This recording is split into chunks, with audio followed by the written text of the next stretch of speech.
when I was my undergrad self, I I'm a recovering people pleaser, and in high school, I was literally like a doormat. Like I just wanted to be everyone's friend. I wanted everyone to like me. I still kind of want that a little bit, Yeah. if we're being honest. But when I went to college, I made a promise to myself that I wouldn't be a doormat, that I would, stand up for myself and communicate as healthy as I can.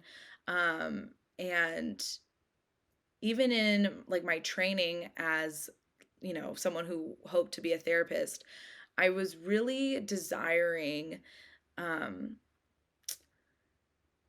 just to have healthy relationships and to bring healing into other people's lives. And I think I would tell my undergrad self that even if you don't become a therapist, you're going to still do that. You're going to still help heal people. You're going to listen to people. You're going to mess up, and that's going to be okay. Um, and I would also tell, I would also tell her that, like, don't let that spark die of wanting to try new things. I think sometimes there is this pressure of, especially like I'm 28, and like there's this pressure of like when you're 30, like shouldn't you have a house? Shouldn't you have babies? Shouldn't you have all of these things? And just saying, no, like this is my own journey, and I'm meant to take this journey, and I'm going to learn all sorts of things, and I need to be open to those things, but I also need to stay true to my values. That's a really important part of me.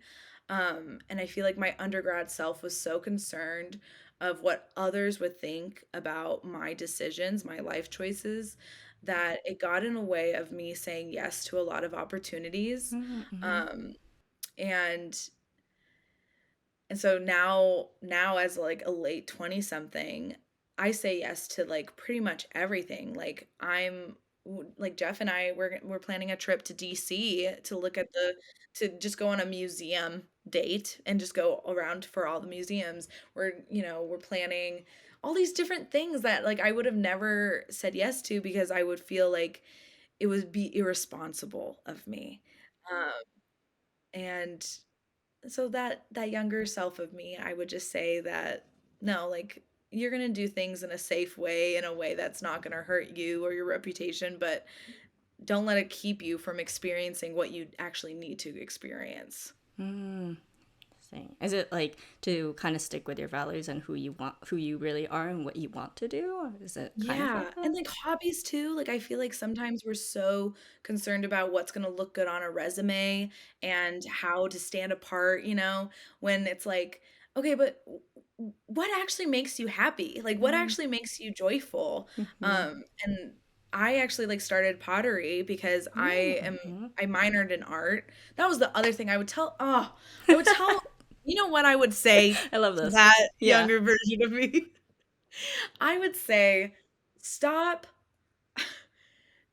stop trying to not do art. And I know that sounds silly, but like I think everyone is an artist. I think it's all in different mediums. Yeah. Um and I was just so private about my art and just like nonchalant, where I'm like, now I wish that I had just cultivated that, where it's just like part of my everyday, because when I need a break away from the screens, away from how I'm going to better my business and all of that, I love getting lost in my art, and I wish that I had found that sooner. I really do. I Mm-hmm. wish that I had devoted more time to my passions and my hobbies.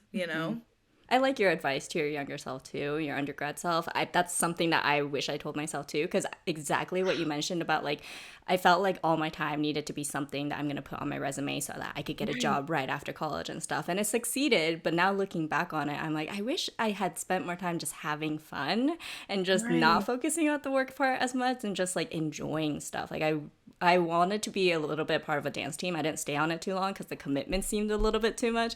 But Yeah, now looking back, I'm like, I should have just done it because it would have been like right, great memories and I would have never like forgotten about that, I'm sure. So I think that's a right. really great advice It's that, like finding that balance, yeah, like it's really exactly. hard, and we actually aren't taught that. A lot of us aren't taught that growing up because we're all about excelling or, going to the next grade or, Mm-hmm. whatever. And instead, it's one thing. Okay, I have a theory that we're Yeah. all secretly 3-year-olds still. Okay. Um, and a part of that is like when you're 3, you should just be 3. Like you don't need to be writing your name. You don't need to memorize all the colors. Like as a 3-year-old, you need to just be a 3-year-old and developmentally just grow as that 3-year-old. And I think that is not lost on all of our ages. Like I think there is some beauty to letting yourself organically experience life and being like, "Oh, like maybe I actually have a passion for, I don't know, the piano. I don't know." Like and trying it out. Like I think well, and then there's a lot of science behind that too, but literally like what a joy that is. Like that's a greater life to live than someone who is just trying to appease and trying to do what everyone else is doing because that's what you're supposed to be doing. I think there's a lot more freedom in leading with your passions.